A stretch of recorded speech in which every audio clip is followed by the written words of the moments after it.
थी। और फिर पूर्णिया में कोई एक चुंबक होगा जिसने पकड़ लिया, तो माँ तो रही कई बार सांसद, वो वाजपेयी जी और अडवाणी जी की भारतीय जनता पार्टी थी। सब श्रेय लेने में लगे हुए हैं कि मैंने बनवा दिया, मैंने बनवा दिया, मैंने बनवा दिया।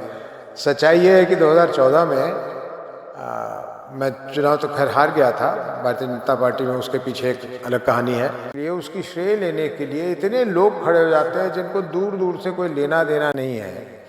और उससे भी बड़ी बात यह है कि हम लोगों को बोलने का तुरंत असर होता था।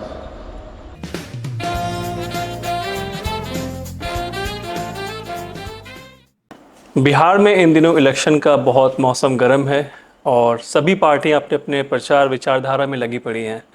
कोई कुछ कह रहा है, कोई कुछ कह रहा है। कुछ खास बात है इस बार के इलेक्शन में? शायद हाँ, शायद ना। लेकिन किसी आप युवा से पूछेंगे तो वो बोलेंगे बिल्कुल हाँ। वो रीज़न है जनसुराज। पता नहीं क्या बात है इस पार्टी में, लोग इनके बारे में बात कर रहे हैं। बात क्या कर रहे हैं, इस चीज़ के बारे में पूछने के लिए हमारे पास वो शख्स हैं जो उन्होंने इस पार्टी को ऑर्गेनाइज़ किया है, इसकी नींव रखी है। इस पार्टी के फाउंडर भी हमारे बीच में हैं, mister Uday Singh ji. Hello sir, welcome to the show. नमस्कार, thank you. I am really happy कि आपने अपने बिजी स्केड्यूल से हमारे लिए टाइम निकाला है। और ये पॉडकास्ट बहुत ही इम्पॉर्टेंट है लोगों को सुनने के लिए कि ये चीज़ स्टार्ट कहाँ से किया गया आपने, आपकी जर्नी क्या रही है। हम लोग इन सब के बारे में बात करेंगे आपसे। नेक्स्ट, मैं आपके बारे में सुना, लोगों ने बताया, तो I was as curious as you are to take my interview. I was curious कि मैं आपसे मिलूं। और आपने जो अपने बारे में भी बताया बहुत इंस्पायरिंग है, बहुत अच्छा लगा सुन के। तो आपके प्रश्नों का उत्तर देता हूँ। मेरा नाम उदय सिंह है। मेरी उम्र अब 72 साल की हो गई। मैं राजनीति में करीब 50 साल से हूँ। 1977 में मेरी माँ चुनाव लड़ने गई थी, तो उनको मदद करने के लिए एक बहुत छोटे उम्र में गया था। पूर्णिया से लड़ी थी। और फिर पूर्णिया में कोई एक चुंबक होगा जिसने पकड़ लिया, तो माँ तो रही कई बार सांसद। और उसके बाद कुछ सर्कमस्टेंसेस ऐसे हुए कि सभी दलों ने, उसमें कांग्रेस पार्टी ने, सबने कहा नहीं आप लड़िए वगैरह। तो मुझे भी सौभाग्य प्राप्त हुआ कि मैं पूर्णिया से 10 वर्ष तक लोकसभा में था। और शायद आपके दर्शक सुनने वाले हैरान हो, उसमें भारतीय जनता पार्टी में था। लेकिन वो भारतीय जनता पार्टी आज के भारतीय जनता पार्टी से बिल्कुल अलग थी। वो वाजपेयी जी और अडवाणी जी की भारतीय जनता पार्टी थी। और अगर उसको बहुत छोटे में समझाया जाए तो वो पार्टी ऐसी थी कि उसको कहा जा सकता था कि it's a party with a difference. क्योंकि हम लोग बड़े स्वतंत्र रूप से बोलते थे अपने शीर्ष नेतृत्व के साथ, पर्सनली भी और सामूहिक रूप से भी। और उससे भी बड़ी बात यह है कि हम लोगों को बोलने का तुरंत असर होता था और वो लोग हमारे सुझावों को मानते थे। अनेकों ऐसे उदाहरण दे सकता हूँ, जैसे अन्ना हजारे के कैंपेन को हम लोगों ने शुरू में ज्वाइन नहीं किया था। तो एक बार मैं दिल्ली में था, तो पूर्णिया में मेरे घर पे कुछ युवा आ गए और मेरा उन लोगों से बड़ा अच्छा संबंध रहता है। तो बाकी जगह तो अन्ना ने कहा था कि अपने अपने सांसदों के यहाँ जाके कहो कि वो इस्तीफ़ा दें। तो मेरे यहाँ आके वो नहीं कह रहे थे, लेकिन मेरे यहाँ आके वो गुहार लगा रहे थे कि भाई सांसद जी को कहिए कि वो बीजेपी को कहें कि वो अन्ना के इंडिया अगेंस्ट करप्शन वाले चीज़ को ज्वाइन करें। तो इन्होंने मुझे फ़ोन किया मेरे ऑफिस से, पूर्णिया से। मैंने कहा उनको स्पीकर पे लगा दो, बात करता हूँ। तो बात किया तो उन लोगों ने मेरी भावना बताई। और उसी दिन हमारे हर मंगलवार को बीजेपी पार्लियामेंट्री पार्टी की मीटिंग होती थी। तो हम लोग 9:30 बजे मीटिंग में गए और मैंने ये सवाल उठा दिया कि साहब हम क्यों ज्वाइन नहीं कर रहे। तो मरहूम जेटली साहब थे, उन्होंने कुछ दलील देने की कोशिश की। मैं कहा भाई फिर तो मैं इस्तीफ़ा दे रहा हूँ, क्योंकि मैं तो अपने क्षेत्र में मुंह दिखाने लायक नहीं रहूँगा कि अगर हम करप्शन के खिलाफ नहीं खड़े होंगे और ये इतने बड़ी मुहिम है। तो मैं खड़ा हुआ इस्तीफ़ा देने के लिए, तो देखा कि शत्रुघ्न सिन्हा साहब भी खड़े हो गए कि साहब उदय जी इस्तीफा देंगे, मैं भी दूंगा। फिर देखा कि एक तरफ से कीर्ति आज़ाद खड़े हो गए कि मैं भी इस्तीफा देता हूँ। तो फिर अडवाणी ने कहा कि नहीं नहीं, बिल्कुल आप लोगों की बात ठीक है, और उन्होंने तुरंत उसी समय निर्देश दे दिया मरहूम सुषमा स्वराज जी को और जेटली जी को कि साहब आप लोग जाइए। और उस दिन ये लोग फिर रामलीला मैदान पहुंच गए, और उस दिन से भारतीय जनता पार्टी ने औपचारिक रूप से सहयोग देना शुरू किया। ऐसे ही कभी अल्पसंख्यकों की कोई बात हो जाती थी, मुसलमानों की, तो बड़े ज़ोर से हम लोग कह देते थे, या मैं कह देता था क्योंकि मैं सीमांचल से हूँ, कि ये भारतीय जनता पार्टी को ये नहीं करना चाहिए, इससे हमें मुसलमानों को समझाने में तकलीफ़ हो रही है। तुरंत वो बात मानी जाती थी। तो वो पार्टी बड़ी डिफरेंट थी, जहाँ एक सांसद में और पार्टी के शीर्ष नेतृत्व में कोई बहुत ज़्यादा दूरी नहीं रहता था, अपनी मन की बात साझा कर सकते थे लोग। अब वो बात नहीं रही। तो खैर, मैं अपने बारे में बता रहा था, मैं 10 वर्ष तक सांसद था। पूर्णिया में बहुत बहुत काम वाम हुआ, और इन दिनों पूर्णिया बहुत चर्चा में है कि वहाँ हवाई अड्डा शुरू होने वाला है इसी महीने के 15 तारीख को। और मैं देख के बड़ा हैरान परेशान होता हूँ कि तरह तरह के नेतागण वहाँ जा कर अपनी फ़ोटो खिंचवा कर सब श्रेय लेने में लगे हुए हैं कि मैंने बनवा दिया, मैंने बनवा दिया, मैंने बनवा दिया। सच्चाई ये है कि 2014 में मैं चुनाव तो खैर हार गया था भारतीय जनता पार्टी में, उसके पीछे एक अलग कहानी है। लेकिन मोदी जी से कह के बिहार की पैकेज जो 2015 में आई थी, उसके लिए पूर्णिया हवाई अड्डे के लिए पैसे आए थे, नाम से पैसे आए थे कि पूर्णिया हवाई अड्डा बने। अब नहीं बना, अभी 11 साल के बाद बना। लेकिन ये भी एक आपके दर्शकों के लिए, और ख़ास करके आपने कहा कि वो युवा होंगे, उनके लिए एक ये अनुभव होगा कि कोई काम हो जाता है तो उसका क्रेडिट लेने के लिए, उसकी श्रेय लेने के लिए इतने लोग खड़े हो जाते हैं जिनको दूर दूर से कोई लेना देना नहीं है। तो मेरे जैसे व्यक्ति को हंसी आती है कि भाई क्या कर रहे हो तुम लोग, अपना मजाक कर रहे हो। मेरे बारे में ये बड़ा प्रसिद्ध था कि मैं जो भी काम कराता था अपने क्षेत्र में, तो कभी वो प्लेट नहीं लगाया करता था, वो जो लगा देते हैं लोग कि ये इनके द्वारा बना, ये इनके द्वारा बना, तो मैंने कभी नहीं लगाया। उसके मैं बिल्कुल खिलाफ इसलिए था कि वो प्लेट पर पैसा खर्चा हो रहा है, और मैंने जो काम करवाया है तो उस काम करवाने के लिए ही मुझे सांसद बनाया गया है। कोई मैं बहुत बड़ा उपकार तो कर नहीं रहा अपने लोगों पर, मेरा जो दायित्व है उसका निर्वहन कर रहा हूँ। तो ये जो एक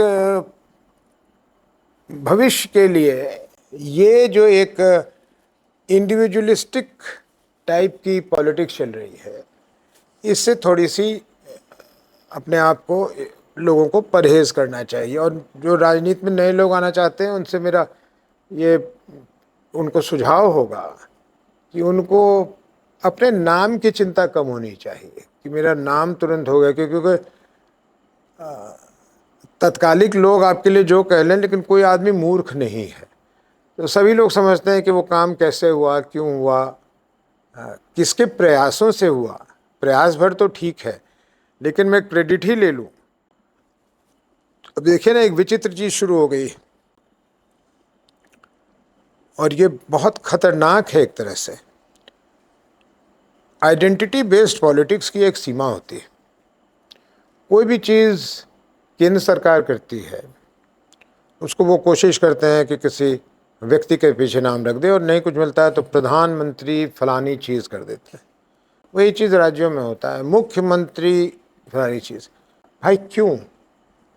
बिहार में अगर सड़कें बन रही हैं तो अगर रखना है नाम तो बिहार के लिए रख दो, कोई केंद्र सरकार ने किया तो उसके लिए रख दो। इतना इंडिविजुअलिस्टिक, इंडिविजुअल बेसिस पे पॉलिटिक्स करोगे। अभी हमारे, उससे लोग सहमत हों या असहमत हों, लेकिन अनाज के तौर पे पूरे देश में 80-84 करोड़ लोगों को अनाज दी जा रही है, 5 किलो अनाज। उसमें जैसा मैं जानता हूँ, उसमें प्रधानमंत्री जी की फ़ोटो है, वो प्रधानमंत्री जी के नाम से होता है कि मोदी जी ये राशन दे रहे हैं। ये गलत है, क्योंकि कोई भी व्यक्ति, मोदी जी के लिए नहीं है, कोई भी व्यक्ति अगर प्रधानमंत्री है तो अपनी जेब से नहीं दे रहा है, राष्ट्र के खजाने से दे रहा है। उसके दिमाग में वो प्रायोरिटी है कि ये करनी चाहिए। शायद कोई और प्रधानमंत्री होता, किसी और रूप में करता। तो जो आप जिसके खर्च राष्ट्र वहन कर रही है, लोग वहन कर रहे हैं, उसमें नाम एग्नोस्टिक होना चाहिए। उसमें नाम एक किसी व्यक्ति का या किसी पद का नहीं होना चाहिए, मेरा ऐसा मानना है। अभी हमारे पहले हम लोगों ने देखा कुछ दिन पहले कि श्रीलंका में एक बहुत बड़ी उथल पुथल हो गई,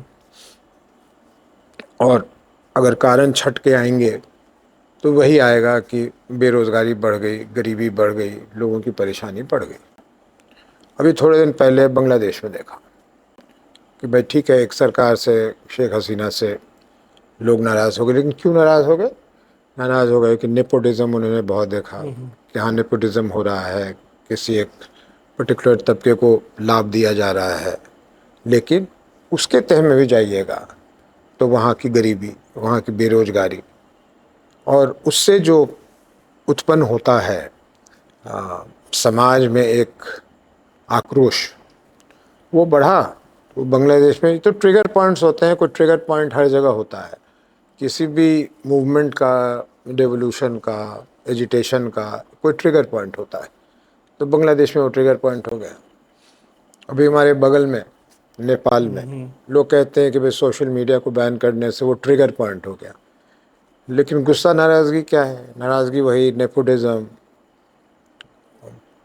अमीर और गरीब के बीच की खाई, कुछ लोगों के लिए ज़रूरत से ज़्यादा लाभ और कुछ के लिए कुछ नहीं। ज़्यादातर वहाँ के लोग रोज़गार के लिए घूमे फिर रहे हैं, तो ट्रिगर हो गया। अभी उसके लगे हाथ फ्रांस में हो गया, पेरिस में हो गया। तो वर्ल्ड ओवर क्या हो रहा है अक्षय, कि एक लिमिट तक लोगों में टॉलरेंस है, उस लिमिट के। और आज जब मैं बात कर रहा हूँ आपसे, तो मैं एज अ पॉलिटिशियन नहीं बात कर रहा हूँ और एज अ ऑपोजिशन में बैठा हुआ व्यक्ति बात नहीं कर रहा हूँ, मैं एज अ बिहारी बात कर रहा हूँ कि आज यहाँ जो करप्शन की करप्शन का जो रूप है, जिस व्यापक रूप से ये करप्शन फैली हुई है कि गांव से लेके शहर तक, और ये चाय वाला आपको बता देगा, रिक्शा वाला आपको बता देगा, नौकरी में जो हैं वो बता देंगे, गांव में जो लोग रहते हैं वो बता देंगे। हर व्यक्ति, अगर हम 14 करोड़ की आबादी मानते हैं, जिसमें से अगर ये मान लिया जाए कि 8-9 करोड़ नौजवान होंगे, तो उसमें से मुझे नहीं लगता कि आपको एक व्यक्ति ऐसा मिलेगा जो इस भ्रष्टाचार से तबाह ना हो। तो भ्रष्टाचार हमने उनको दे दिया और रोज़गार हम दे नहीं रहे, इसलिए पलायन उनके लिए एक नेसेसिटी हो गई। तो हम तो वो रॉ मटेरियल जिसको कहें, वो कच्चा माल जिसको कहते हैं, वो कच्चा माल तो हम उनको, बिहार वालों को, और ज़्यादातर देश में भी ऐसा ही होगा, हम इनको इनके सामने रख रहे हैं।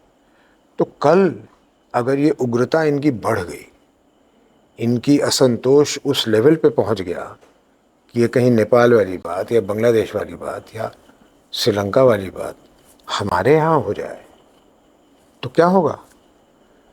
इसलिए चिंता है। अब जनसुराज क्या करने आए यहाँ पे?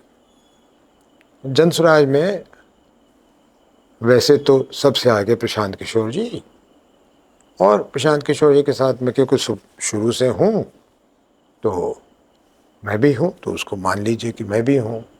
हम लोग क्या कर रहे हैं यहाँ पे? मैंने अपनी राजनीतिक पारी खेल ली। मैंने उम्र बता दिया, मैं 2 टर्म सांसद रहा, बहुत प्रसन्न हूँ। क्षेत्र के लोग मुझसे अभी भी बहुत खुश हैं, बहुत सम्मान देते हैं। मुझे कोई राजनीति में कोई किसी चीज़ की प्राप्ति की इच्छा नहीं है, और उसी तरह प्रशांत जी को हर जहाँ भी उन्होंने काम किया, जैसे भी किया, तो देश विदेश में उनकी ख्याति है, उनको भी कोई आवश्यकता नहीं है। तो हम लोग भी अपने घर में बैठकर ड्राइंग रूम में बिहार के बारे में बिहार आई विश के उसमें रहते कि काश ऐसा बिहार में होता। तो प्रशांत जी थोड़ा सा उससे आगे बढ़ गए, उन्होंने कहा करके देखते हैं। तो पिछले 2.5 वर्षों से 3 वर्षों से वो लगे हुए हैं। मैं भी अपना योगदान दे रहा हूँ पार्टी के ऑर्गेनाइजेशन में कि पार्टी करे। हम क्या कह रहे हैं, हम इनसे क्या अलग कह रहे हैं? देखिए, अगर नीतियों में और संसाधन में बात करें तो जितनी नीतियाँ गरीबों के लिए खास करके हिंदुस्तान में है, पूरे विश्व में कहीं नहीं होगा। और जितने पैसे भी हम इनके पीछे खर्च देते हैं वो भी शायद कहीं नहीं होगा, लेकिन वो पहुंच नहीं पाता लोगों तक, क्योंकि उसकी डिज़ाइन फॉल्ट है। और डिज़ाइन फॉल्ट है, उसके साथ साथ नीयत की गलती है, नीयत में खोट है। और पिछले 30 वर्षों से तो बिहार में वही चल रहा है कि कभी ये कभी वो, कभी ये कभी वो।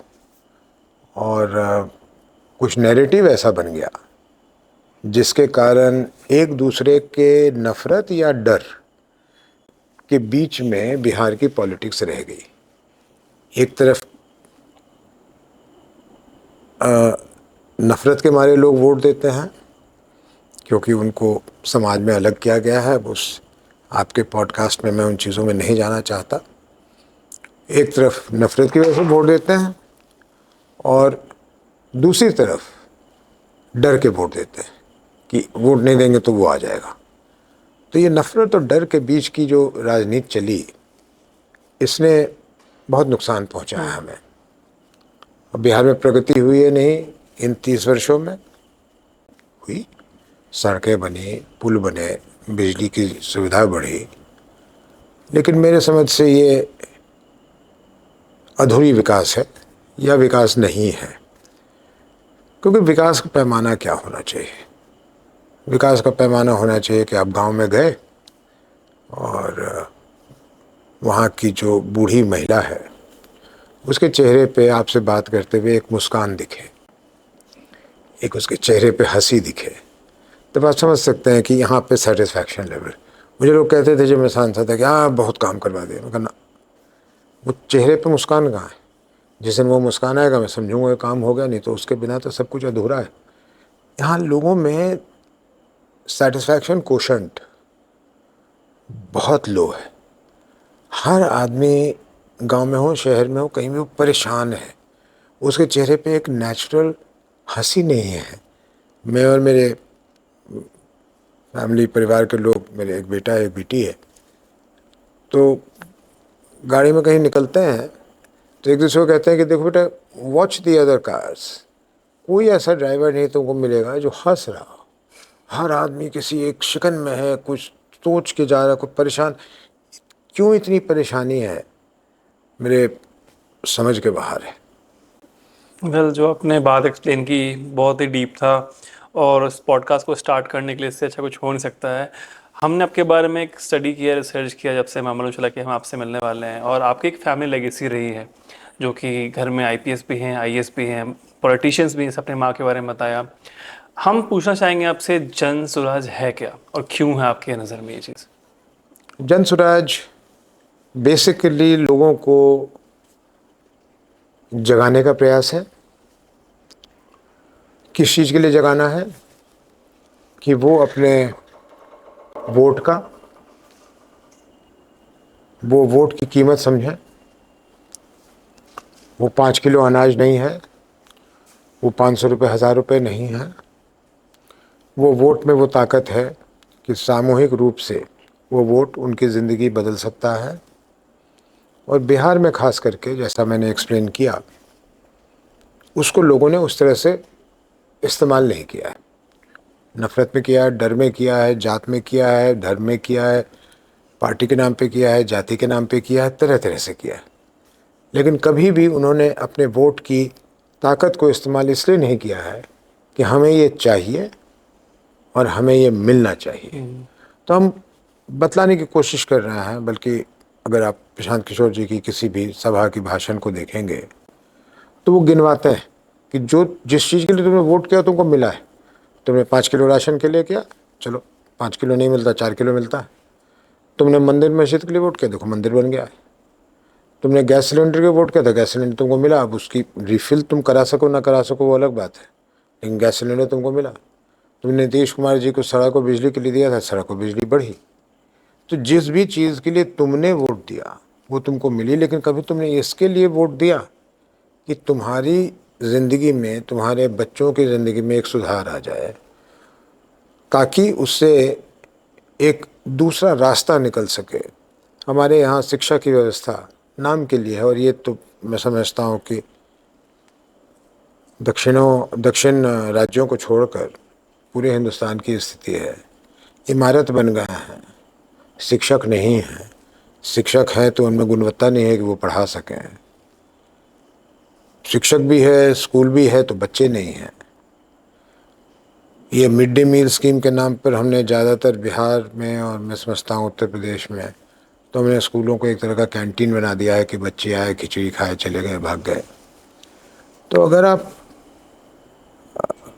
प्राथमिक शिक्षा भी बच्चों को नहीं देंगे और एक अशिक्षित बिहार को निर्माण करेंगे, क्योंकि उम्र तो बढ़ती जाती है, तो एकाएक मैं देखता हूँ कि मैं तो 18 वर्ष का हो गया, मैं 19 वर्ष का हो गया, लेकिन मुझे आता क्या है? आता तो कुछ नहीं है। तो सिवा पीठ पे बोरी उठाने के या फावड़ा चलाने के तो मुझे कुछ आता नहीं। तो मुझे तो मजबूरी में कहीं ना कहीं वो काम करना पड़ेगा, और अगर वो काम बिहार में उपलब्ध नहीं है तो मैं उसको पंजाब में जाकर, हरियाणा में जाकर, जम्मू कश्मीर में जाकर या दक्षिण जाकर उस काम को करूँगा, तो वो पलायन हो गया। और जब मैं वहाँ जाऊँगा तो मेरा सिंगल माइंडेड फोकस ये होगा कि मैं जितने पैसे कमा सकूँ, जितने पैसे बचा सकूँ घर के लिए, वो मैं भेजूँगा। तो ये बिहार की टिपिकल साइकिल बन चुकी है कि बच्चे बिना पढ़े लिखे यहाँ बड़े हो जाते हैं।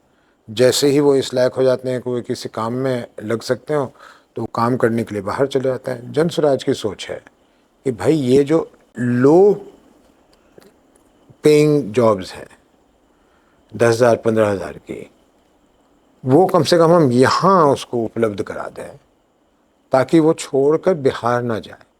अब आप बिहार के हैं, लेकिन आप देश दुनिया में जाकर ख्याति प्राप्त कर रहे हैं, अपनी तरक्की कर रहे हैं, तो आपके जाने को पलायन नहीं कहा जाएगा। आप अपने बढ़ोतरी के लिए गए हैं, आप अपने को और एम्पावर कर रहे हैं और कुछ सीख रहे हैं, देश दुनिया को दे रहे हैं। लेकिन मजबूरी में जो यहाँ कि मेरे पास खाने को नहीं है और मैं अपने परिवार को खिला नहीं सकता, मैं जा रहा हूँ बाहर मजबूरी में, इसको हम पलायन कहते हैं। तो जन स्वराज ने कहा है कि हमारी अगर व्यवस्था बनी तो हम पलायन को रोकेंगे।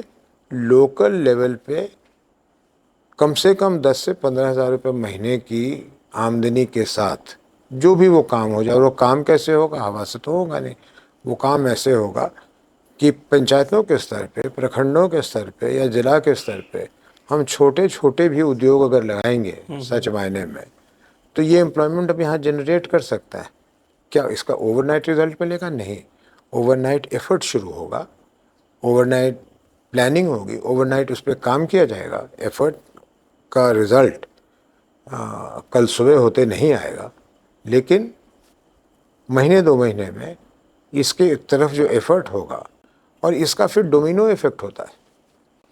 आज बिहार की कानून व्यवस्था की स्थिति बहुत ज़्यादा ख़राब है। जो पहले हुआ करता था मेरे ख्याल से वैसे ही हो गया है। कोई इन्वेस्टमेंट नहीं आएगा, क्योंकि इन्वेस्टर जो भी होगा, अगर उस 10 लाख रुपए भी लगाना चाहता है, तो फर्स्ट थिंग वो चाहेगा कि मेरी जान माल की सुरक्षा है या नहीं है। तो अगर जान माल की सुरक्षा नहीं है, मुझे ये नहीं पता कि दिन दहाड़े को गोली मार देगा, नहीं।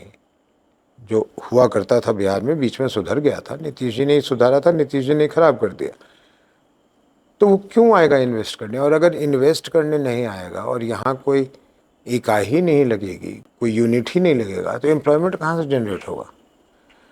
सो Jan Swaraj is trying to attack 3 और 4 पेन पॉइंट्स ऑफ बिहार, जो मुख्य पॉइंट है। एजुकेशन, लेकिन एजुकेशन का जेस्टेशन पीरियड लंबा होता है। Education will not start giving you results tomorrow morning. 10-12 साल बच्चा पढ़ेगा तभी वो आपकी उसकी उसमें गुण नज़र आएंगे, उसकी गुणवत्ता नज़र आएगी। Health is another thing will focus है, बट हेल्थ का रिजल्ट तुरंत आएगा। मैं अस्पताल में गया, अगर अस्पताल अच्छी है, मेरी ट्रीटमेंट अच्छी हुई, सस्ते में हुआ, तो मैं निकल के कहूँगा कि हाँ मुझे अच्छी ट्रीटमेंट मिल गई। उस पर that's a lower hanging fruit then education. Then our focus is कि भाई जो 60 ईयर्स एंड अबव के हमारे लोग हो गए हैं, who can no longer work और वर्क दैट हार्ड, उनको कम से कम इतने पैसे ज़रूर स्टेट दे दे एज अ पेंशन और whatever you call it, कि वो एक बहुत मामूली साधारण लेकिन सम्मान के साथ जी सकें। We said we'll do that. Then we said कि खेती करने वाले जो आज खाने वाली खेती करते हैं, धान चावल गेहूँ ये उगाते हैं, इसके बदले में वो कमाने वाली खेती करें। कमाने वाली खेती would be more into horticulture and cash crops and such other things. और वो क्योंकि लेबर इंटेंसिव होती है, और देश भर में ये प्रोग्राम यूपीए के समय का शुरू किया जो बहुत कुछ दिनों के लिए बहुत लाभकारी था, अब नहीं है, मनरेगा प्रोग्राम। कि मनरेगा प्रोग्राम से जो उसमें वर्कर्स काम करेंगे वो ऐसे फार्मर्स को एक फील्ड में काम कर दें जो कैश क्रॉप में है, तो उस फार्मर की भी आमदनी बढ़ेगी और मनरेगा के वर्कर्स को भी एक एश्योर्ड 100 डेज़ का जो गारंटीड एम्प्लॉयमेंट है वो मिलेगा। तो हम लोगों ने ऐसी कुछ चीज़ें चुनी हैं जिससे जन स्वराज की नैरेटिव को लोग पसंद कर रहे हैं। जैसा आपने इंट्रोडक्शन में कहा कि आजकल चैटर है थोड़ी जन स्वराज की, दीज आर द रीजंस कि चैटर है। और अगर अपॉर्चुनिटी मिलेगी तो हम लोग ये करके देंगे, क्योंकि इसके पीछे हम लोगों ने स्टडी बहुत कर रखा है। जैसे अगर आप पूछेंगे कि आप 2,000 रुपये पेंशन देंगे तो आपको कितना खर्चा आएगा, तो हमने वर्कआउट कर रखा है कि हमें 7,600 करोड़ रुपये एडिशनल खर्चा आएगा। हमने ये भी वर्कआउट कर रखा है कि वो 7,600 करोड़ लाएंगे कहाँ से। तो anything that we are promising, we हमने उसके पीछे का होमवर्क किया हुआ है। We are not making a promise in the air कि जो इसी प्रॉमिस पे बन गए, लेकिन अब यार करें कैसे, कह तो दिया था, छोड़ो मारो गोली कोई बात नहीं। That's not going to happen with Jan Swaraj. Exactly my point, जैसे कि आपने बोला भी इस चीज़ को, हर एक इलेक्शन पार्टी का एजेंडा सेम ही है। वो लोग भी बात करते हैं रोजगार का, भ्रष्टाचार बिल्कुल का जो आप करता बोल है, रहे हैं, बिल्कुल लेकिन जो करता आप उनसे पूछते हैं हाउ, तो उनके पास एक प्लानिंग और प्लॉटिंग का जो है एक रोड मैप नहीं है। दे विल से कि हाँ ये भी मेरा प्लान है कि हम आपको रोजगार देंगे 5,000 10,000 का, बट ओवरऑल रोड मैप जो होता है वो नहीं है। एक बहुत इंपॉर्टेंट सेक्टर है सर जो इंडिया या फिर बिहार में बहुत ही अंडररेटेड है, वो है आईटी सेक्टर। आपने बात किया कि चलो जो भी लेबर्स हैं पलायन का बात किया, लेकिन व्हाट अबाउट दोज पीपल, आपने एक टर्म भी यूज़ किया सिक्योरिटी। बिहार में अराउंड 25 लाख ऐसे युवा हैं जो कि आईटी में काम करते हैं और जो बिहार में नहीं रह रहे हैं। उनका जॉब या तो दिल्ली में है या फिर साउथ में या फिर इंडिया से बाहर रहते हैं। ऐसा क्या बात है कि बिहार में वो चीज़ अब तक डेवलप नहीं कर पाया फुल फ्लेज, जबकि 80% अगर बिहार से हैं तो हमारे पास सेक्टर्स क्यों नहीं हैं? और क्या ये चीज़ आने वाले टाइम में आपके विजन में है कि आप इसको लेकर आएंगे? पहले आपके लास्ट चीज़ का जवाब दे दूं, बिल्कुल विजन में है, क्यों नहीं है उसका जवाब देता हूं, और क्या है वो भी जवाब देता हूं। हम जहां आप बैठे हैं मेरे घर पे, ये काफ़ी सेंट्रल जगह है पटना में। वी आर स्ट्रगलिंग कि हमें यहाँ एक स्टेबल इंटरनेट कनेक्शन मिल जाए। वो एयर के थ्रू दिया हुआ, मतलब वो जो वायरलेस वाला होता है वो कनेक्टिविटी दी हुई है, वायर नहीं लगे हुआ। कोई कारण नहीं है कि बॉम्बे में जाके और बेंगलोर में जाके और हैदराबाद में जाके हमारे बच्चे आईटी सेक्टर में काम करें, वहाँ फ्लैट लें, वहाँ सारी मुसीबतों को झेलें और फिर पैसे कमा के, अच्छा वो इस बिहार में आने की वापस ड्रीम भी नहीं करते। वो बेंगलोर जाते हैं तो सोचते हैं यार बेंगलोर में ही फ्लैट खरीद लो, माँ बाप को यहीं बुला लेंगे, उनको भी यहीं बुला लेंगे, बहन की शादी करवा देंगे। बिहार वापस आने की नहीं सोचते हैं। और डेटा सेंटर हो या बैक ऑफिस का काम हो, ये काम अब इसको हाई टेक्नोलॉजी रॉकेट साइंस नहीं कहा जाता है, ये तो मिलियंस ऑफ टाइम्स रिपीट हो चुका है। It's a repetitive thing that you can do anywhere. अगर आप यहीं पे डेटा सेंटर खोलना चाहिए तो आपको क्या चाहिए? आप इंफ्रास्ट्रक्चर बनाइए, आपको एक स्टेबल पावर कनेक्शन मिले और रीजनेबल रेट में पावर कनेक्शन मिले, आप यहाँ रहिए, आप यहाँ डेटा सेंटर बनाइए। Why do you need to do it in another state और अनदर प्लेस? लेकिन वो विजन के साथ यहाँ पे काम नहीं हुआ। बट कॉन्ट्री टू दिस, आपने इसके आईटी की बात की, मैं एक दूसरे सेक्टर पे आपको ले जाता हूँ। गारमेंट एक्सपोर्ट सेक्टर बहुत बड़ी सेक्टर है इंडिया में। तो गारमेंट एक्सपोर्ट जनरली जहाँ होता है वहाँ अभी भी मैनुअल ढंग से टेलर्स ही बना रहे होते हैं। वो ज़्यादातर टेलर्स या तो बिहार के हैं या उत्तर प्रदेश के हैं। हमारे बिहार के करोड़ों टेलर्स कहाँ काम कर रहे हैं? बम्बई में काम कर रहे हैं, दिल्ली में काम कर रहे हैं, हरियाणा में काम कर रहे हैं। बिहार में क्यों नहीं कर रहे हैं? क्योंकि हमने उनके लिए इंफ्रास्ट्रक्चर नहीं बनाया। मैंने एक बार कोशिश की थी, जब शीला दीक्षित जी थी दिल्ली की चीफ मिनिस्टर, मैं सांसद था, तो मैंने कहा था कि आपको दिल्ली को डीकंजेस्ट करना है, मैं आपकी मदद कर सकता हूँ, लेकिन आपको भी मेरी मदद करनी होगी। शी उदय बताओ क्या करना है। मैं कभी किशनगंज के एरिया में हम लोग एक गारमेंट प्रोसेसिंग पार्क बना देता है, उसमें जो इन्वेस्टमेंट चाहिए होगी उसका कुछ हिस्सा दिल्ली सरकार भी दे। She was very excited about it. फिर नहीं हुआ, वो नहीं हुआ, लेकिन मान लीजिए वो कर दे कोई, तो with a rather good road network, flight connections, rail connections, हमें क्या ज़रूरत है कि यहाँ से टेलर दिल्ली जाके उसकी सिलाई करे, जब वो वहीं किशनगंज में बैठा उसकी सिलाई कर सकता है। दो फायदे हो गए, आपके पैसे यहीं रहेंगे, पलायन नहीं होगा, वो घर आ जाएंगे। एक्सपोर्टर्स को ये फ़ायदा है कि अगर वो वहाँ 100 रुपये में कुछ यूज़ करवा रहा है तो शायद वो अपने घर पे बैठकर 80 रुपये में कर दे, तो उसको भी फ़ायदा है। बिहार के जीडीपी को भी फ़ायदा है। और कोई भी इंडस्ट्री कहीं लगती है तो उसकी इफ़ेक्ट बहुत ज़्यादा होती है। जैसे गुड़गांव मारुति उद्योग लगने के पहले सच में गांव था, और अब Gurgaon has left Delhi behind her aspect में, चाहे खाने पीने की चीज़ हो, मॉल हो, अपार्टमेंट्स हो, इंफ्रास्ट्रक्चर हो। खैर इंफ्रास्ट्रक्चर तो अभी उनका कोलैप्स कर गया था बारिश में, उधर हर जगह हो गया। लेकिन तो अगर इंडस्ट्री लगती है कहीं तो it brings about ancillary development. खाने की जगह खुल जाएंगी, रिपेयर शॉप्स खुल जाएंगे, कुछ स्टोर्स खुल जाएंगी, तो it has a rip off effect everywhere. But लोग नहीं करना चाहते, लेकिन जन स्वराज आएगी तो ये सारी चीज़ें करेगी। मैं बहुत जगह कहता रहता हूँ कि भाई हमने तो 5 चीज़ें कही हैं, वो इसलिए कहा है कि ये सरल है, लोग समझ जाएंगे। बट हमारे पास तो सैकड़ों प्लान है जो अपॉर्चुनिटी मिलते ही बिहार में हम लोग इम्प्लीमेंट करेंगे। वेल ऑफ कोर्स ये बहुत ही वेलकम है अगर इस थॉट प्रोसेस से आप लोग इसके बारे में सोच भी रहे हैं, क्योंकि आपने जैसे बोला लोग बैंगलोर में रह के वहाँ रह जाते हैं। एक्चुअली उनका विजन भी है, मन तो करता आने का, लेकिन फैसिलिटीज़ कम होने की वजह से वो नहीं सोचते हैं। बट जैसे हमने स्टार्ट में भी बोला था कि जो यंग लोग हैं काफ़ी होपफुल हैं और एक्साइटेड भी हैं कि शायद चेंज उनको देखने को मिल रहा है। आपसे हम पूछना चाहेंगे कि आपने ऑलरेडी आपने बोला कि मैंने अपना पॉलिटिकल इनिंग्स खेल चुका हूँ, मुझे शौक नहीं है, लेकिन आप प्रशांत किशोर से मिले, आपने कुछ विजन देखा उनको और आप फिर बोले कि नहीं एक और ट्राई करते हैं, और इस बार कुछ बदलाव कुछ आपको भी दिखा होगा।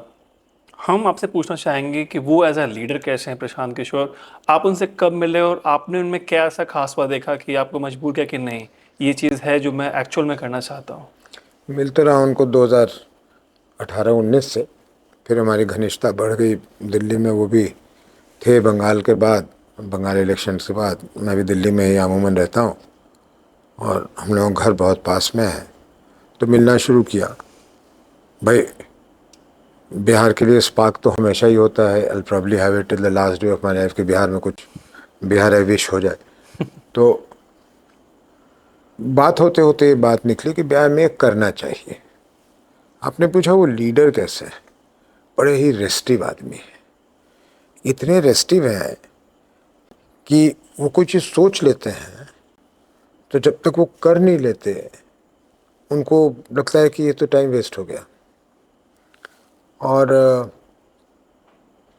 उसके पीछे कारण भी है। जब वो यूएन में थे तो अफ्रीका में पोस्टेड थे, और अफ्रीका में चाड वगैरह जैसे कठिन देशों में वो रह चुके हैं, तो मेंटली और काफ़ी हद तक फिजिकली बड़े टफ व्यक्ति है। तो जो बिहार की यात्रा इन्होंने की है, ये this is different from Rahul Gandhi Bharat जोड़ो यात्रा। उसकी लेंथ बराबर हो या राहुल जी की थोड़ी ज़्यादा हो, I am not trying to demean what Rahul ji has done, is done a great job, लेकिन गांव के बीच से चलना और उस एनवायरनमेंट में रहना और उसको सहना, ये सड़कों पर चलकर कैंपों में रहना, इससे बहुत ज़्यादा अंतर है। तो it had so he you asked me कि वो लीडर कैसे हैं, उनकी कमिटमेंट लेवल हम लोगों को परेशान कर देती है। कभी कभी हम लोग भी सोचने लगते हैं कि यार एक आदमी इतना कमिटेड कैसे हो सकता है, जितने वो जितनी उनकी कमिटमेंट है। अभी देखिए, अभी चुनाव नहीं हुआ है और चुनाव का परिणाम तो कुछ भी हो सकता है। वो अभी से कहने लगा है कि इस बार बिहार की जनता आशीर्वाद देगी तो कोई बात नहीं, हम तो फिर अगले दिन से शुरू हो जाएंगे, अगले 5 साल की वेट करेंगे तब तक जब तक बिहार को बदल नहीं देते। कम लोग कहेगा, पहले मुंह से कोई निकालेगा ही नहीं कि हमें सफलता नहीं भी मिल सकती। ये कहते हैं नहीं मिल सकती, कोई दिक्कत नहीं है, फिर 5 साल करेंगे, अगले दिन ही मेहनत शुरू कर देंगे। Very very different kind of person, but very restive. And मन में जो बात आ गई वो पूरे संकल्प के साथ इसको करता है। एक बहुत इंपॉर्टेंट चीज़ भी उनके बारे में कि वो बहुत सारे पार्टीज़ में या फिर स्ट्रेटजिस्ट कैसे काम भी किया उन्होंने। आप कह सकते हैं कि वो बहुत वेल प्रिपेयर्ड हैं या फिर उन्होंने टाइम दिया इस चीज़ को सोचने के लिए कि यार हर जगह जाकर काम देखा उन्होंने, समझा है कि नहीं एग्जैक्टली क्या नीडफुल है टाइम के हिसाब से बिहार के लिए। अक्षय, कुछ उनको मुझे लगता है, मेरी इस पर बात उनसे नहीं हुई है, बट क्योंकि मैं उनके नज़दीक हूँ, मुझे लगता है उनमें एक सेंस ऑफ डिसअपॉइंटमेंट बहुत ज़्यादा है। उन्होंने मोदी जी को किया था, उनकी वजह से मोदी जी नहीं बने थे, मोदी जी बने थे उसमें इनका योगदान था। तो इन लोगों ने बात की थी गवर्नेंस के बारे में। मोदी जी प्रधानमंत्री बन गए, प्रशांत जी ने उसको फॉलोअप करने की कोशिश की, लेकिन वो नहीं हुआ। तो अन्य अन्य राज्यों में जहाँ ये गए, और जैसे बिहार में 2015 में वो 7 निश्चय 2 के नाम से जो प्रोग्राम्स बने, अब वो पड़े हुए हैं कोल्ड स्टोरेज में, उस पर कुछ हो नहीं रहा है। तो मुझे लगता है कि state after state after state जो इन्होंने देखा कि मैं मदद तो कर देता हूँ और शायद मेरी मदद से कुछ उनको मदद मिलती है तो वो बन भी जाते हैं, लेकिन जिस कमिटमेंट को मन में लेकर या कहकर अनाउंस करके पार्टीज आगे जा रही हैं, वो काम करती नहीं है। तो एक बार खुद क्यों नहीं करता? जब ये काम मैं किसी और के लिए कर रहा हूँ तो ये काम अपने बिहार के लोगों के लिए क्यों नहीं कर देता हूँ और प्रयास करता हूँ। इसलिए जब भी कोई उनसे पूछता है कि आप मुख्यमंत्री बनेंगे या नहीं, बड़ा वेग सा आंसर देते हैं, क्योंकि मैं आपको बताता हूँ उनको कोई इंटरेस्ट नहीं है मुख्यमंत्री बनने में। ही इज़ जस्ट हियर, ये मैं बदलाव करूँगा, उसके बाद उनको ज़बरदस्ती हम लोग मुख्यमंत्री बना दें तो ही will B A excellent chief minister. But कहते हैं ना कि I am working towards becoming a chief minister, not at all. कोई इंटरेस्ट नहीं है, उनको इंटरेस्ट है और अब बिहार में उनको सक्सेस मिला तो मुझे लगता है कि देयर आर ग्रेटर चांसेस कि वो यहाँ किसी को कहेंगे कि भाई संभालिए, मैं चला ज़रा उत्तर प्रदेश देखने। तो वो दूसरे किस्म के मेंटालिटी उनकी बहुत अलग है लोगों से। पर्सनल भी वैसे ही, मतलब अगर आप पॉलिटिकल्स हटा दें तो व्यक्तिगत तौर पे वो कैसे हैं? भाई he is the most simple person that I can think of. Any time that you see him he will be in a rather poorly dressed, no pun intended, kurta pyjama, एक चप्पल, घड़ी पहनते हैं कि नहीं मुझे याद नहीं है, चश्मा, तो उनका पर्सनल लाइफस्टाइल जो है बहुत ही ज़्यादा साधारण है, बहुत ज़्यादा साधारण है। और खाने पीने का भी कोई ऐसा कोई शौक नहीं, वेजिटेरियन आदमी है, टी टोटलर है, तो साधारण व्यक्ति है, दिल के बड़े साफ है। That gets him into trouble many times. जो मन में दिल में बात होती है वो बोल देता है। तो उस सेंस में वो ट्रू पॉलिटिशियन नहीं है।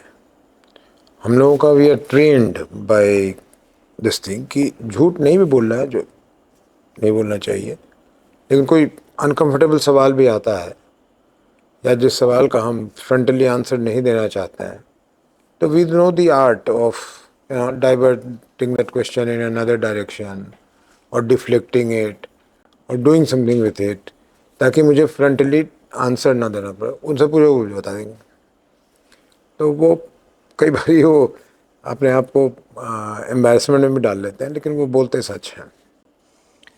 वेल सर, एक बहुत इंपॉर्टेंट सेगमेंट है, जैसे कि किसी भी स्टेट या कंट्री को रन करने के लिए जो डेवलपमेंट में आगे जाता है, एक अच्छा पोजीशन पार्टी बहुत ज़रूरी होता है। आपको लगता है कि बिहार में ये चीज़ मिसिंग था, जिसकी वजह से बिहार वो चीज़ अचीव नहीं कर पाया जो वो कर सकता था, क्योंकि कोई पार्टी उनको चैलेंज ही नहीं कर पा रहा था? अब जो वो चीज़ आप में दिखता है कि नहीं, आप रियली चैलेंज कर रहे हैं उन चीज़ों को लेकर के। देखिए, apart from pandering the public, लुभावने बातें करके आप पार्टी को लोगों को अपनी तरफ आकर्षित कर रहे हैं, मुझे नहीं लगता कि कभी भी किसी यहाँ गठबंधनों ने कोई आइडियोलॉजी दी है अपने लोगों को।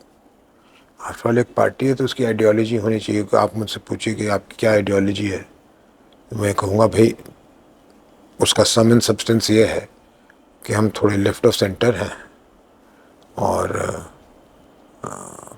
वेलफेयर पे हमारी ज़्यादा फोकस है, और जो इमीडिएट सोशल इश्यूज़ हैं उसको सॉल्व करने में हमें ज़्यादा दिलचस्पी है बनिस्बत इसके कि पूंजीपति आकर यहाँ बहुत बड़े बड़े इंडस्ट्री लगाकर बहुत पैसे कमाएं और स्टेट के पास पैसे सरप्लस हो जाए। हमें वो शौक़ नहीं है। हम लेफ्ट ऑफ सेंटर है, वी नो कि हमें पैसे कहाँ से कैसे मिलने हैं। वो राजस्व लाकर लोगों की कम से कम अगले बिहार को अगले 20-25 साल तक एक लेफ्ट ऑफ सेंटर या strongly left of centre ideology वाली ही सरकार चाहिए। यहाँ कोई मार्केट ओरिएंटेड पॉलिटिक्स अभी के लिए मेरे ख्याल से it will bring more pain to our people.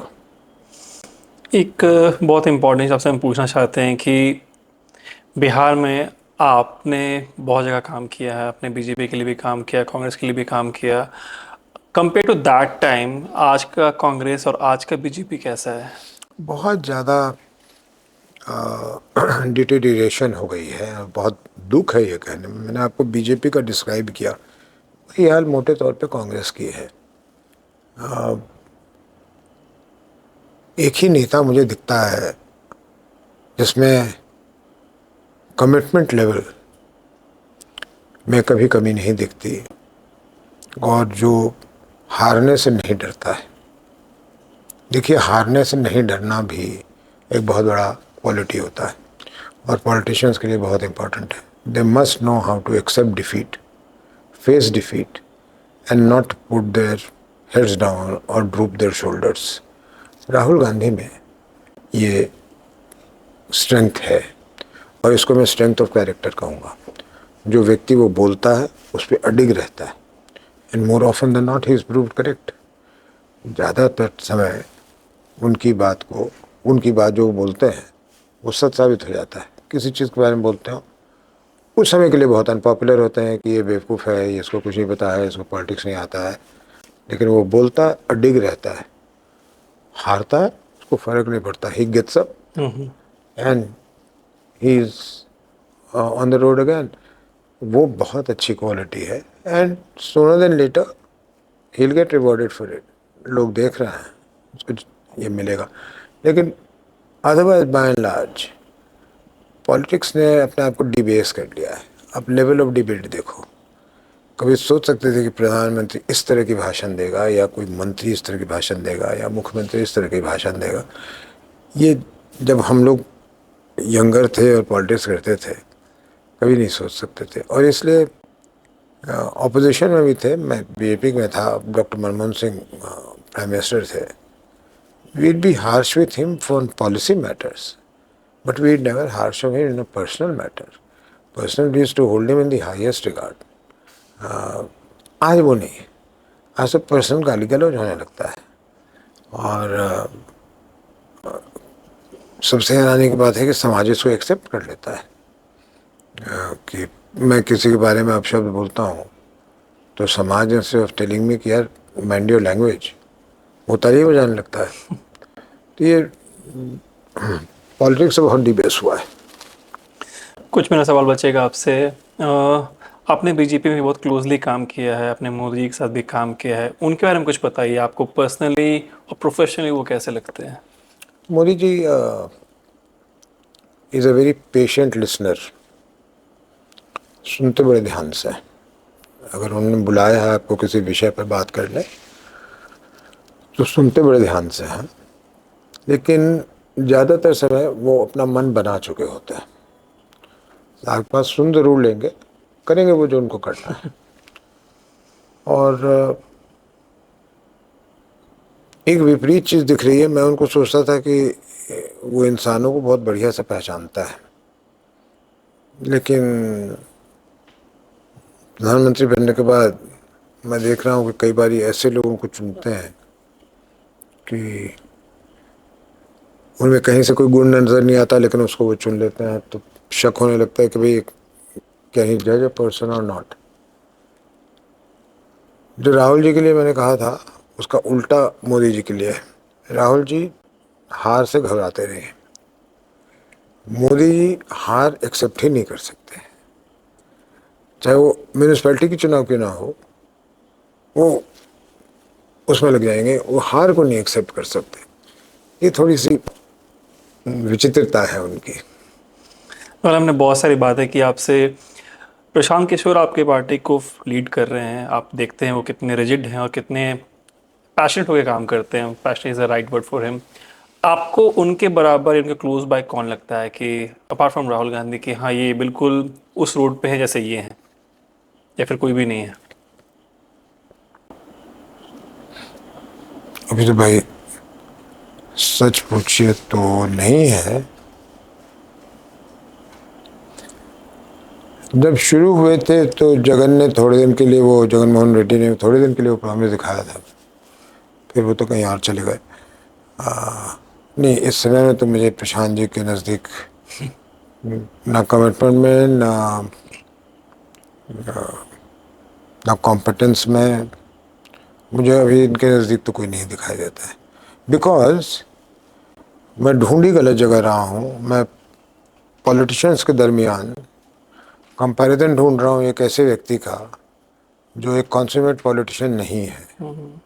वो is more a technocrat than a politician. तो वो ढूंढना बड़ा मुश्किल हो जाता है। ऑलमोस्ट इलेक्शन बहुत नज़दीक है हमारे स्टेट में। आपने इस चीज़ का स्टार्ट 2-2.5 साल पहले किया और आपने अपने पूरे एफर्ट्स डाल चुके हैं। आपको क्या लगता है कि आपका एक्सपेक्टेशंस और आप कितने करीब हैं विक्ट्री से इस इलेक्शन में? हम 0 सीट्स के लिए भी तैयार हैं और हम 200 पार करने की भी स्थिति में हैं। हमें एक्चुअली कोई फ़र्क नहीं पड़ता।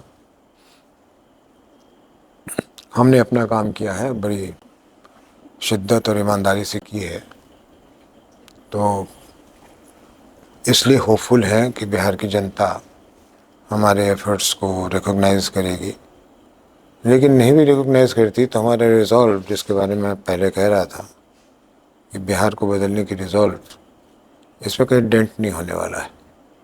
इसलिए उस तरह से हमें चिंता नहीं है कि मर गए, क्या हुआ, इतने एक्सपर्ट गए थे, इतने ही क्यों आ गए।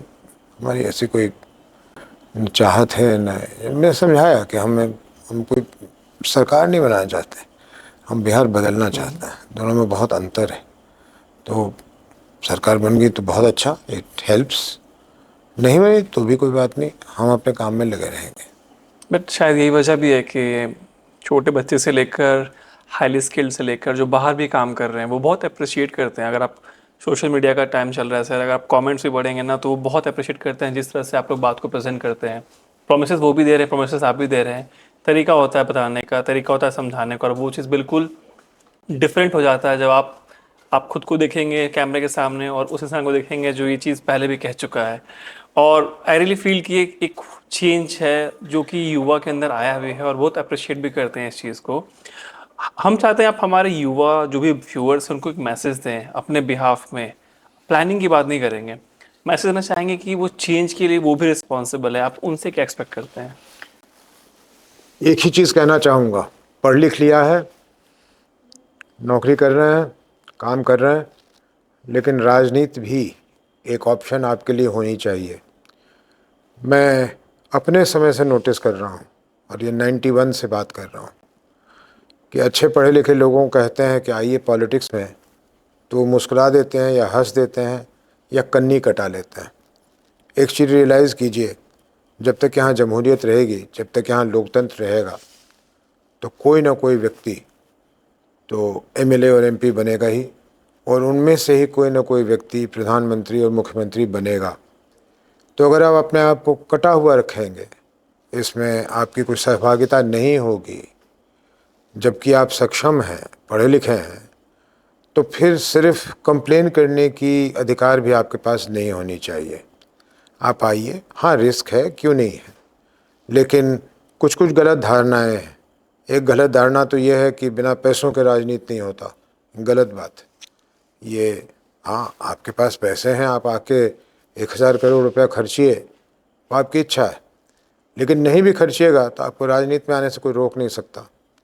और फिर ऐसा न लगे कि मैं अपने लिए कैनवस कर रहा हूँ, लेकिन जन स्वराज एक ऐसी व्यवस्था है, हमारे पास ऐसे भी लोग हैं जिनको हम लड़वाएंगे, जिनके पास बहुत ज़्यादा साधन नहीं है, तो हम उनके पीछे हाथ लगाएंगे कि वो भी आगे आएँ।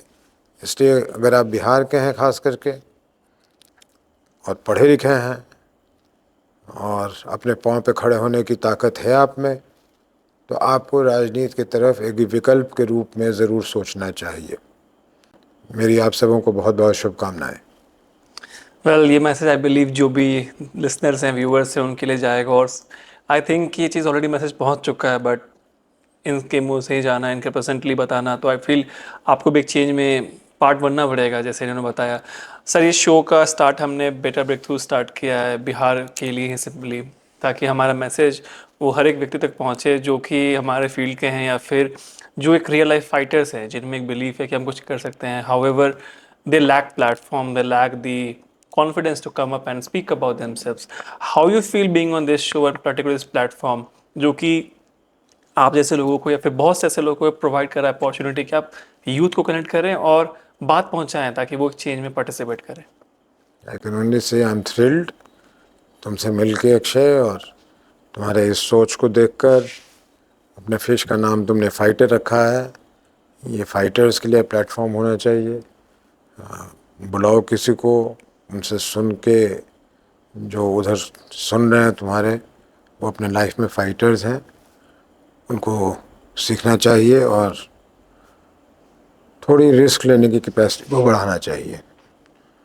तो I wish you and your channel and this platform all the best, and I'm sure that you will do a tremendous job in future. It has been a real pleasure to meet you. No sir, place was all mine. आपने वो सारी चीज़ें बताई भी और शायद वो लोग जो सुनना चाहते हैं आपने वही बात बताया। और शायद बहुत सारे मेरे पास मैसेज भी आए थे कि सर से ये सवाल पूछना है, सर से वो बात करनी है, और जो एक रोज़गार का बात चलते रहता है कि करेंगे कैसे, तो आपने शायद उसको बताया भी है। एंड आई रियली बिलीव कि there is a sense of change and knots our in to our hands how we gonna participate, and हम लोग चेंज में कैसे पार्टिसिपेट कर सकते हैं। And fingers are cross but we are very hopeful कि इस पर बदलाव आएगा। थैंक यू सो मच अपने टाइम देने के लिए। It was really pleasure talking to you. Thank you.